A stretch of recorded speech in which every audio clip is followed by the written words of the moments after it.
જય માતાજી મિત્રો.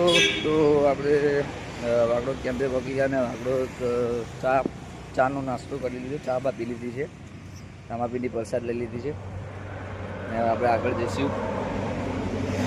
હવે થોડા પીસા આપણે પહોંચવાનું છે આજ, તો હવે બાઇક રેડી કરીશું. અને આમાં હિતોભાઈ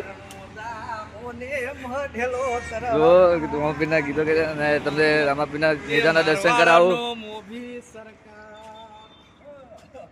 તો જો આપણે બાઇક રેડી કરી નાખે છે અને જો મિત્રો બે બાઇક આપણે રેડી છે અને બાઇક લઈને હવે આગળ જઈએ. આપણે વાગડોદ કેમ્પે આવી ગયા હતા ને વાગડોદ કેમ્પે ચાનો નાસ્તો કરે, ચા પીને નાસ્તો કરીને હવે રામાપીરના દર્શન કરીને આગળ જઈશું. તો મિત્રો બન્યા રહેજો બ્લોગમાં, આગળ તમને હું આગળ બ્લોગમાં બધું બતાવીશ મિત્રો. તો મળીએ બીજા બ્લોગમાં. જય માતાજી.